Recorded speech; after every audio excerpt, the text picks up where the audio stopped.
The World We Make by N.K. Jemisin is the sequel to The City We Became and is the final installment of the Great Cities duology. For those not familiar with The City We Became follows the birth of New York, or more so the birth of the Avatar, or in this case the avatars that embody and protect the living entity that is the city. Bronca is an indigenous artist and lesbian who embodies the Bronx, Brooklyn, previously known as the famous rapper MC Free, and is now known as Councilwoman Brooklyn Thomason, represents Brooklyn. A math whiz and student immigrant on visa named Padmini represents Queens. A young white woman with Republican values and is the daughter of an NYPD cop takes on the mantle of Staten Island. Conveniently enough, her name is Island. A racially ambiguous black man suddenly forgets his identity upon pulling into Penn Station, but something about the name Manny just feels right. And a scruffy young homeless artist by the name of Neek embodies the city as a whole. The World We Make picks up roughly 3 months after the woman in white has latched onto Staten Island, and though New York is technically safe due to the winning battle of its birth, a new Republican politician is running for mayor in New York and has quite a bit of support from the friendlies and a little known group by the name of the Proud Boys. On top of that, the interdimensional tree that New York is attached to is starting to look a little wonky, and a summit is required for all the living cities worldwide to meet, but some of the elders live in denial of the enemy's true power. This series fills me with so much joy and happiness. It manages to tickle all the sweet spots in my brain. You have New York, a place that I live, a place that butters my biscuit. I absolutely love it here. This book has natural flowing representation of both various classes, people of color, gender expression, and queer identities. It has a lot of historical context that is easily digestible, and the city's personality and history are a large part of the magic system within the series.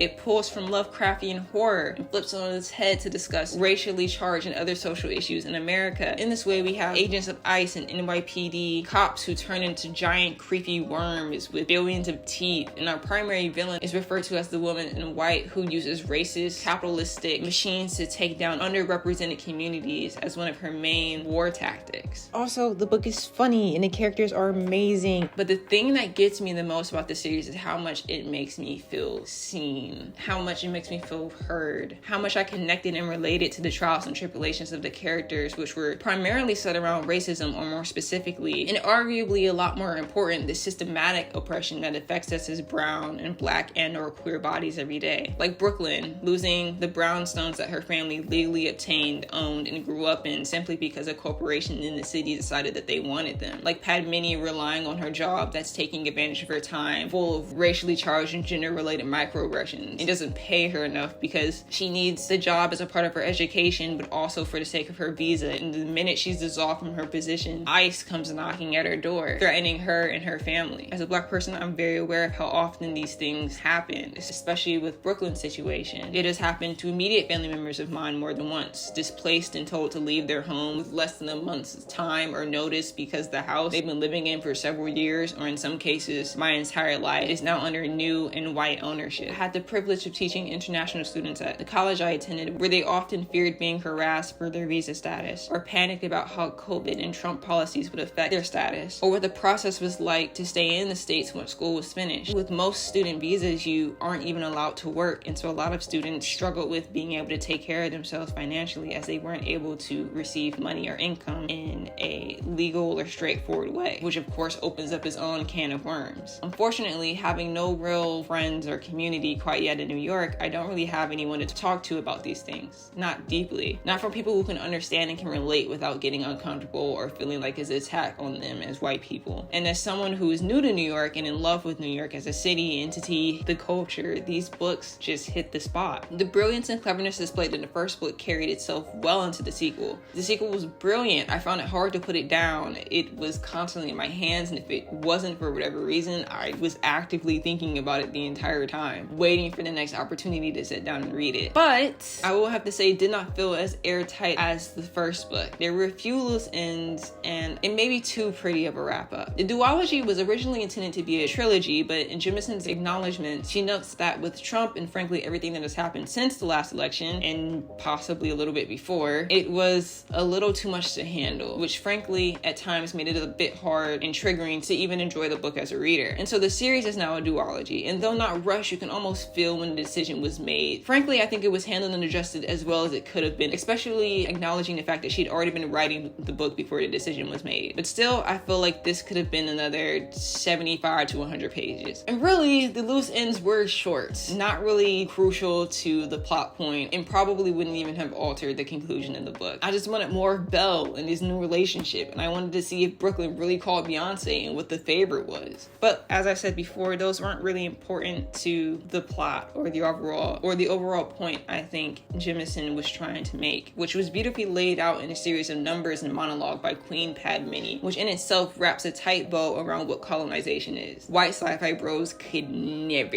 In conclusion, I think if you've been waiting 2 years for the sequel, it's definitely worth the wait and brings everything the first book did, just not all the way to the end. And if you haven't read the series at all, please check out The City We Became. It is now available on paperback. If you're a paperback baddie, 5-star, chef's kiss, 10 out of 10 experience. The series sits right inside of my heart valves, and anything this woman writes, I will consume. I am literally on my way to pick up the 5th season, so stay tuned for that. Have you ever read Jemisin? This was my first experience with Jemisin, this series. Let me know. I would like to know your guys' opinions on her other work. The World We Make comes out on November 1st. And keep with the books, guys. Stacks.